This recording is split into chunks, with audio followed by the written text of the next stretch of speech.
Okay. All right. Welcome, everyone. This is our final video in our Women Build series, sponsored by Lowe's Home Improvement. Yay, Lowe's. My name is Kelly Vandenberg. I'm the Area Director for Kittitas County Habitat for Humanity. And joining me today is Sam Michaels, Stephanie Castillo, and Renee Fall, who together are Collective Interiors. Oh, I'm so sorry. It's okay. Sorry. And Carson. Carson will be joining us a little bit later today as well. But welcome, ladies of Collective Interiors. Thank you. Thank you. So to start off today, each of you are a powerhouse in their own right. You really are. So what led to this journey? What's the backstory for each of you? Who wants to start? It's a long backstory. It's a long backstory. What is it, like almost 2 years ago now? Yeah. Oh, wow. 2 years ago now, I was going to school to be an interior designer, and I had never spoken to an interior designer before. So I Googled interior designers in Ellensburg, and Renee's name popped up. And so I stalked her on social media, and then I messaged her on Instagram and asked if she would get together and be my mentor and get coffee with me. And she said yes. And like, I don't know, 20, 30 minutes into that meeting, I was like, I think we should probably do something together. And she was like, I think you're right. And so we kind of just kept the conversation going. And about a month or 2 months later, she brought Sam into the conversation. And then the three of us started just kind of like, what can we do? What would this look like? And how could we each keep our individual businesses, but somehow work together, but yet we're all kind of competitors technically. And we came up with the concept of Collective Interiors, which is we share a building called Collective Interiors, and inside Collective Interiors is 3 separate businesses. So we all still have our own businesses. Renee and I share an office. Sam has an office in the space, and Sam owns the store part. So there's a store where you can buy a home decor, but we also have our resource library and all of our samples and everything here for us to work with. So it's a working collaborative space that we also, before COVID, we were starting to do women in business meetups, and then, that halted. So we're going to obviously get back into that, but we want this to be a collaborative space for other business owners in Ellensburg as well. So that's the backstory. And so now we all kind of live here. And Sam and I had worked together previously for not quite a year. It was probably a little under a year, around a year, whatever. And so her and I obviously had known each other for a little while. And then Stephanie and I met, and like she said, we instantly had this connection. And Sam and I had been looking to do something. We didn't know what that was. We just wanted to do something different than where we were at. We knew that we were unhappy where we were at, and we wanted to do something different. And then meeting up with Stephanie, just kind of all of this stuff just snowballed basically into where we're at right now. We didn't have this plan in the beginning. We just knew that we needed to do something different. And then this is where we landed basically. And Sam? That story never gets old. No, it's wonderful, and it feels like a long time ago, but it really hasn't been. But I think we were all meant to be together. This was all supposed to happen, and it feels a lot longer. But it's wonderful. Again, we're space sharing. We're all benefiting. We're all have this beautiful space, and I think we contribute to the community. On COVID kind of slowed that down a little bit, but we're still here. We closed down for our projects, never stopped. We've always been active, and the space closed down for a couple months because we had to in phase 2, and that was a little scary. And we got together and kept each other going and supported each other, and we're back stronger than ever and busier than ever. And so it's a good thing all the way around. It's a good thing. Now, did you guys have a business plan that you kind of modeled after? Was there other examples of that collaborative environment that you looked at, or was this something that you thought, hey, this is a good idea, let's make a mess and let's try it out and see what works? Or how did the evolution of that collaboration come about? So this, I mean, this isn't new, but in the Mhm. sense it was, like, I know in Chicago, there was a group of designers that were doing something similar, and other businesses as well, especially, you know, with the economy, you know, being uncertain. So it's smart and it's wise, instead of each of us having our own space. So this isn't anything new, but yes, I mean, when we got together, we kind of, it was our brainchild, like, let's do this. But there are other people in bigger cities doing this very thing, and it's been very, very successful. Mhm. Super similar. We talked about it's similar to salons that have people that rent a chair. Kind of that same idea. There's a main leaseholder. That's their place. We all pay rent. It's, you know, it's kind of got a little bit of that going on to it. Yeah. And I feel like with designers and really when we started all of this, you know, we had to determine, are we going to do this as one business? Are we going to all go into business together? And I think after talking for a little while, it became very clear we are also distinctly unique, because when you talk about competition, we are still kind of technically competing with each other, but we are so uniquely different, and therefore our clients and our jobs are very uniquely different. And so after talking for, I don't know, you know, a few weeks that we started out in the beginning, it became pretty clear that it really wouldn't work for us to go into business together. And because we were so uniquely different, but we still had this drive and this passion to do something that is so similar and be involved in the community. That's really, I think, where it stemmed from, is this drive to be downtown, to be in the community, to be involved, to work together. And so we, you know, that's how we ended at Collective Interiors, but 3 separate businesses, is because we are so uniquely different, but still have this kind of collective goal. Mhm. And there mind, isn't essentially. anything, oh, I'm sorry, I didn't mean to cut you off. No, And go. there isn't anything like that in Ellensburg. I mean, that Right. played into it as well. Yeah. Like a proper design center, you know, like in the big cities have, there isn't a proper design center here. We wanted to bring that to Ellensburg. We wanted to bring, you know, our backgrounds and our education and our experiences. And we wanted, you know, to bring that to the table as well and offer that to Ellensburg. So that had a lot, you know, a nice chunk of it as well.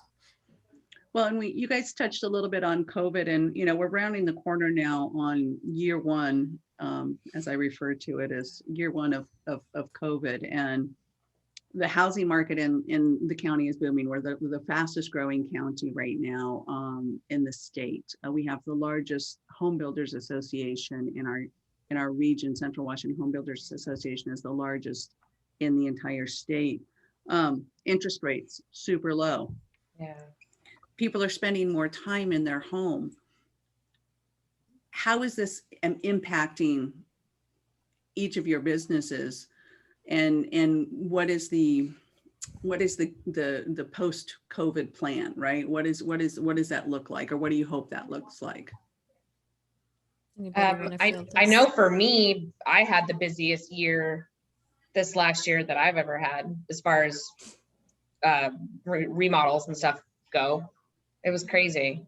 Like you said, everybody's in their house. Everybody wanted to do a project or get something remodeled. So, Mhm. and as of right now, I don't see that really changing or slowing down. I have quite a few jobs already lined up for this year.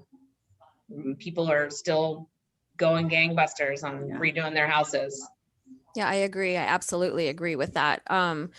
It seems to have gotten busier, and I think that's only gonna keep getting better and accelerate. There was a little downtime, but I think that was universal as far as things came to a screeching halt, and Mhm. people were a little frightened, like what's happening, what's going on, but that was very brief. And then I think when people settled in and we kind of wrapped our head around it, it just only accelerated. The storefront, though, that's another story that it's difficult, and it's just now kind of we're gaining momentum, and because that was a little worrisome for me, because that's a separate entity, and that just recently is picking up momentum, and I'm feeling it's showing in the sales as far as picking up. But the remodeling and construction, that never stopped. Thankfully, even when we Sure. were working at home, I was still working on projects. So, Well, and it could just be the difference really with regards to the business plan, business model for retail versus, the back end shops, if you will, right? When you don't have people that are out and about, retail will always take that initial hit. And it's good to hear, though, that it's kind of starting to percolate a little bit more, and that you're round in the corner on that. I wonder, collectively, pun intended, what would be the advice that you would give, particularly as we sit here on celebrating women businesses, women-run businesses, women-owned businesses. I find it intriguing that you have 3 very strong community advocates for the town who got together and are making something very successful. What advice would you have for other people trying to step into those shoes and do something similar? I think you need to find like-minded people to work with. I mean, we were really, really lucky and blessed that we have the 3 of us, because we all have such different ideas and different personalities, and we bring different things to the table and different perspective and backgrounds. But we come together with respect. And one of the things we've always said from the beginning is, if we all succeed, we all succeed. And I think in a small town, we don't have to be competing with everybody around us. If our business is successful, if her business is successful, mine will be, and so will Sam's. And we support each other with that. So I think finding your mentors and finding your friends and finding the people that you can speak your business to, whatever the business is, the people that can support you no matter what. I mean, we all have each other's backs no matter what. And is that rare? Maybe we're an exception, but I think that women are out there more than ever nowadays wanting to find their tribes and wanting to support each other. And it's not about, breaking each other down like it used to be. Yeah. Stephanie, I that's think- beautifully said. I think so often people let their fears get the better of them. I mean, because when you go into something like this, there's a lot unknown. It can be a little scary, whether you're going into business on your own as a woman or doing something like what we did. There's still a level of fear. And so I think if you can find a way to get over that or let go of that fear and just dive in, chances are your people are smart enough, they're motivated enough, they're savvy enough to get that figured out. They just have to get over that first hump of not believing in themselves or fearing that it's not going to work out. And that's probably pretty challenging. I mean, that's a challenge for a lot of people. Mhm. In the beginning, one of the things we did was, when we were talking about what do each of us bring to the table, we literally laid it all out on the table. Like, where do you come from? How much money are you bringing in? What's your background? What do you have? What can you tell us now that should not come up later, that could scare us? So we all just kind of bleh, everything out. And so we know all that already. And so that made it easier as well, because we didn't want to have any surprises, 3 years in going, oh, actually, I forgot to tell you. So we got that out of the way. No, just kidding. I tried. Nah. That Don't does believe you. Yeah. that does show an incredible layer of trust and vulnerability. And I think that that's a huge difference in business. I think in the way that women operate, we're okay being vulnerable. We're okay showing that and knowing that someone's gonna catch that. Someone's gonna be there that I can trust, right? And I think that's a strength that resonates when the three of you speak and when you come together. So I really admire that, and am grateful that you're putting that out in the community. So thank you for that. This year's theme is breaking ground, building impact. Each of you in your life has that moment where you felt that you had to break ground and build that impact. What was it for each of you? Which one? Good question. Gotta pick one. Gotta pick one. Gotta pick one. Or a series of. I mean, the biggest thing for me, where I was at before, I've been doing interior design, or been an interior designer for a little over 12 years. And where I was before I was with these ladies, I was there for 9 years. And so the biggest thing when you talk about breaking ground is just, again, it comes back to fear. And being comfortable and being vulnerable. And where I was, I guess you could say I was comfortable in the sense that I was just used to it because I'd been there for 9 years, but I was unhappy. I was not in control of my own ideas and the designs that I wanted to do. And I was underpaid for what I was bringing to that business and what I was able to provide and my skill level. And I think it's just that leap of faith and just going for it. And that's the hardest part, and getting out of your comfort zone, essentially. But recognizing that, it's like, it's now or never. You have to, if you're going to do this for yourself, if you want this for yourself, you have to just go for it, as scary as it is.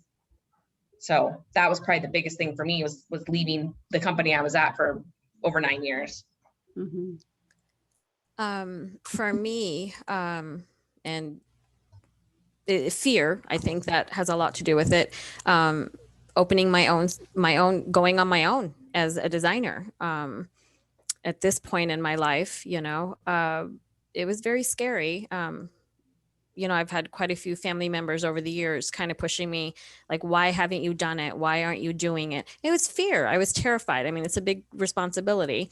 And then again, being in that space and time with Renee at that company as well, and with no creative control at all, underpaid, it was ridiculous. And it was humiliating, disrespectful on so many levels, not only as a female, but a designer.